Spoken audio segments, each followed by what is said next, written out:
গত 25শে আগস্ট বিকেবির সভাপতি হিসেবে দায়িত্ব নিয়েছে। তো দায়িত্ব নেওয়ার পর থেকেই আমার ভাবনায় ছিল যে ডক্টর মোহাম্মদ ইউনূস সারা বিশ্বে একজন অত্যন্ত জনপ্রিয় ব্যক্তিত্ব এবং সকলের কাছে সমানভাবে সমাদৃত। আপনি গত 2 দিন আগেই দেখলাম সারা বিশ্বের 198 জন বিশিষ্ট ব্যক্তি, সারা বিশ্বের রাষ্ট্রনায়ক থেকে শুরু করে বিশিষ্ট ব্যক্তিবর্গ তার পাশে থাকার ঘোষণা দিয়েছেন এবং তাকে সমর্থন জানিয়েছেন। তো আমরা এই ডক্টর মোহাম্মদ ইউনূসের এই ব্র্যান্ড ইমেজটাকে কাজে লাগিয়ে বাংলাদেশের রপ্তানি খাতকে এগিয়ে নিয়ে যাব, এটি হচ্ছে আমার প্রথম কাজ এবং প্রথম প্রত্যাশা। এবং আমরা সেই আলোকে ইতিমধ্যেই কাজ শুরু করে দিয়েছি এবং তিনিও বলেছেন যে তিনি সারা বিশ্বের বড় বড় ব্র্যান্ড বায়ারদেরকে বাংলাদেশে ইনভাইট করে তাদের সাথে তিনিও কথা বলবেন। এটা তো গেল বায়ারদের এক দিকে একটা দিক। আরেকটা হচ্ছে বিভিন্ন দেশের যেসে আমেরিকা এবং ইউর রাষ্ট্রনায়কদের সাথে এবং নেতৃবৃন্দের সাথে আলোচনা করে বাংলাদেশের রপ্তানি খাতের জন্য বিশেষ সুবিধা নেওয়া, যেমন ধরেন ডিউটি ফ্রি অ্যাক্সেস হতে পারে, জিএসপি সুবিধা হতে পারে, এলডিসি গ্রাজুয়েশনের বিষয়টাকে 3 বছর থেকে 5 বছর পিছিয়ে দিয়ে আরও প্রস্তুতি নিয়ে সেখানে যাওয়া এবং এলডিসি গ্রাজুয়েশনের পরে যে ফ্যাসিলিটিগুলি আমাদের থাকবে না সেখানে কি সুবিধা নেওয়া যেতে পারে, এই জিনিসগুলি নিয়ে কাজ করা, এটা আমার প্রথম টার্গেট বা লক্ষ্য। ওনাকে নিয়ে এই সমস্ত বিষয় একটু কাজ করা। দ্বিতীয়ত হচ্ছে যে আমার রপ্তানি যদি বাড়াতে যাই তাহলে আমাদের দেশীয়ভাবে বেশ কিছু সংকটের মধ্যে আমরা রয়েছি। যেমন আমাদের প্রথম সবচেয়ে বড় চ্যালেঞ্জ হচ্ছে গ্যাস বিদ্যুতের সংকট। এটাকে অ্যাড্রেস করা প্রয়োজন, এটার উপরে কাজ করা দরকার, যেটা নিয়ে আমি ইতিমধ্যেই রাষ্ট্রীয় পর্যায়ে আমরা কথা বলেছি এবং আমাদেরও বিশ্বাস যে এই বর্তমান সরকার এই ব্যাপারে উদ্যোগ নিচ্ছেন এবং নিবেন সমাধানের জন্য। আর দ্বিতীয় সংকটটা হচ্ছে ব্যাংকিং খাতে যে অরাজকতা চলছে সেটা, এবং বড় ধরনের সংস্কার সেখানে প্রয়োজন।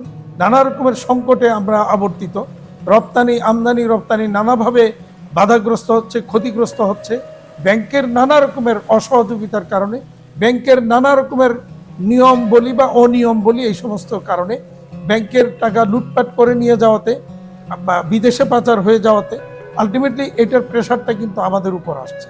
যারা সৎভাবে ব্যবসা করতে চাচ্ছেন তারা কিন্তু আলটিমেটলি এই যে টাকা পাচার করে যারা নিয়েছেন এবং ব্যাংক যে উজাড় করে ফেলেছে সেটার খেসারত কিন্তু আলটিমেটলি আমাদেরকে দিতে হচ্ছে। আজকে যেমন ধরেন ইন্টারেস্ট রেট 15%, এটা কোনোভাবেই একজন ইনভেস্টর, কোনোভাবেই একজন ব্যবসায়ী এটা বহন করতে পারবে না।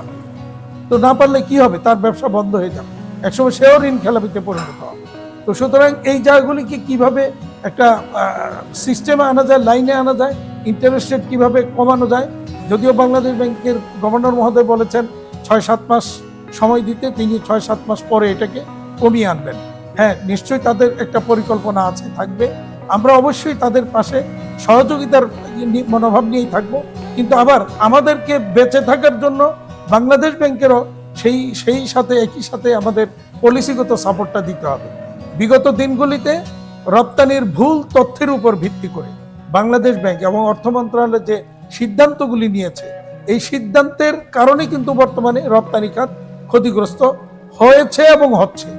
তো সুতরাং ওই জায়গাটাকে থেকে ফিরে আসতে হলে তাহলে সেই ভুল তথ্যের উপর ভিত্তি করে যতগুলি সিদ্ধান্ত নেওয়া হয়েছে এগুলি থেকে আবার এগুলিকে পুনর্বিবেচনা করা। যেমন ধরেন আমাদের নগদ সহায়তার কথাটা যদি বলি, ইনসেন্টিভের কথা বলি, হয়তো অনেকে বলবেন বা অনেকে বলার চেষ্টা করেন আর কতকাল ইনসেন্টিভ দিবে।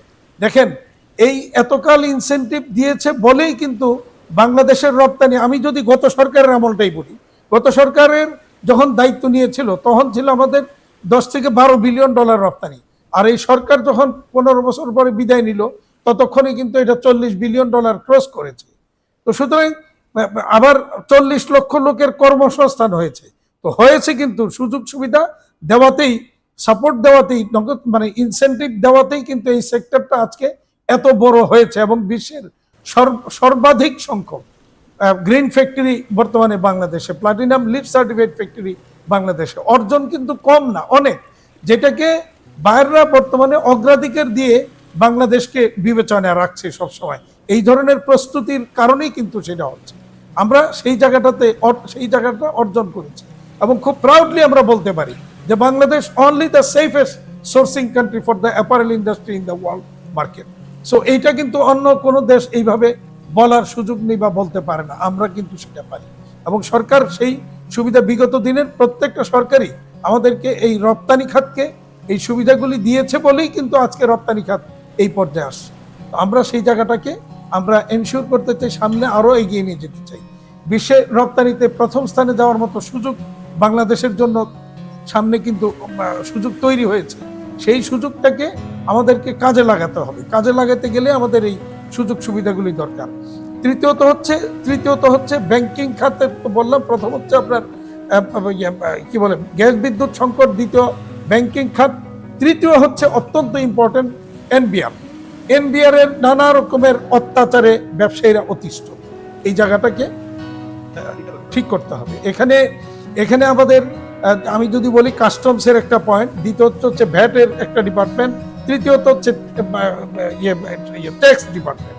আমি দীর্ঘদিন যাবৎ, গত প্রায় 2-3 বছর যাবতে আমি কন্টিনিউয়াস বলে আসছি, এনবিআর বাংলাদেশের যে ট্যাক্সেশন সিস্টেম, এটা বিনিয়োগ এবং ব্যবসার পরিপন্থী একটা সিস্টেম, এবং সেখানে বেশ কিছু আইন প্রণয়ন করে রাখা হয়েছে। সংসদ থেকে বেশ কিছু আইন পাশ করিয়ে রাখা হয়েছে।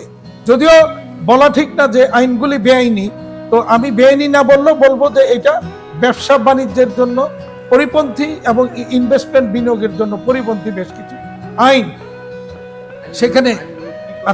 সেখানে তৈরি করে রাখা হয়েছে।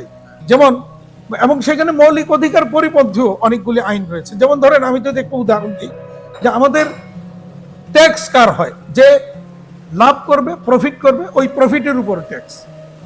কিন্তু এনবিআর কি করছে এখন? প্রফিটের উপর ট্যাক্স না, তারা আমার টোটাল সেলের উপরে এআইটি কেটে নিচ্ছে 1% করে। সে মনে করেন আমি যদি 100 কোটি টাকা এক্সপোর্ট করি বছরে, তাহলে আমার কাছ থেকে 1 কোটি, স্টেট 1 কোটি টাকা নিয়ে যাচ্ছে। সেখানে আমার প্রফিট হোক আর লস হোক, যাই হোক, তার মানে এটা যে ট্যাক্সেশনের যে মানে স্পিরিট এবং যেটা মৌলিক মানে যে বিষয়টা, তার পরিপন্থী হচ্ছে। কারণ প্রফিট করলেই তো আপনি ট্যাক্স দিবেন, নাহলে তো আপনি নিতে পারেন না। আর সেই ট্যাক্সটা এআইটিতে তখন নেওয়া হচ্ছে। পরবর্তীতে আমি যখন বছর শেষে রিটার্ন দাখিল করছি, সেই রিটার্নের পরে যদি দেখা যায় যে আমার 1 কোটি টাকা যেটা নেওয়া হয়েছে সেটা বেশি নিয়েছে, তাহলে সেখান থেকে ফেরত নেওয়ার বা এটাকে সমন্বয় করে দেওয়ার কোনো ব্যবস্থা এনবিআর এর আইনের মধ্যে নেই, এবং আইন দ্বারা সেটাকে রহিত করা হয়েছে, যেটাকে আমি বলি বেআইনি, যেটা মৌলিক অধিকার পরিপন্থী, সাধারণ মানুষের যে অধিকার, সেই অধিকারের পরিপন্থী। তো এই ধরনের বেশ কিছু আইন রয়েছে। ভ্যাটের ক্ষেত্রে বেশ কিছু বেআইনি আইন করে রাখা হয়েছে, কোনো প্রয়োজন নেই ব্যবসায়ীদের হয়রানি করার জন্য, ঘুষ বাণিজ্য বাড়াবার জন্য সেখানে কিছু আইন তৈরি করে রাখা হয়েছে, যেগুলি বাস্তবে কোনো আসলে প্রয়োজন ছিল না। এবং সবচেয়ে বড় কথা হচ্ছে, এই সমস্ত আইন প্রণয়নের আগে আমরা এত বড় মেজর স্টেক হোল্ডার রপ্তানি খাত আমাদের সাথে বিকিমি বা বিজিমির সাথে কখনোই তারা কোনো আলাপ আলোচনার বা আমাদের সাথে এটা করা কেন করছেন সেটা ব্যাখ্যা বা বিশ্লেষণ দেওয়ার কোনো প্রয়োজন মনে করেননি। যার কারণে এইটা এখন বাস্তবে গিয়ে তারা ইমপ্লিমেন্ট করতে গেলে রপ্তানি খাত ক্ষতিগ্রস্ত হচ্ছে, সেটা তারা আমলে নিচ্ছে না। তো এই জায়গাগুলিকে আমাদের দেখতে হবে, আনতে হবে, ঠিক করতে হবে।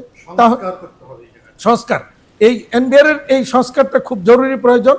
এবং নতুন যিনি চেয়ারম্যান হয়েছেন, তিনি অত্যন্ত ভালো মানুষ এবং মানে যৌক্তিক বিষয়গুলি তিনি মেনে নেন, পজিটিভ অ্যাটিটিউডের একজন মানুষ, যেটা আসলে অতীতে আমরা সেই পজিটিভ অ্যাটিটিউডের মানুষটা পাইনি। তো আমার মনে হয় এই বর্তমান এনবিআর চেয়ারম্যানের নেতৃত্বে এই সংস্কারগুলি খুব দ্রুত যদি আমরা করতে পারি, তাহলে বাংলাদেশের রপ্তানি খাত এগিয়ে যাবে এবং বিশ্বের প্রথম স্থানে যাওয়ার যে সুযোগটা তৈরি হয়েছে, সেই সুযোগটা আমরা কাজে লাগাতে পারবো।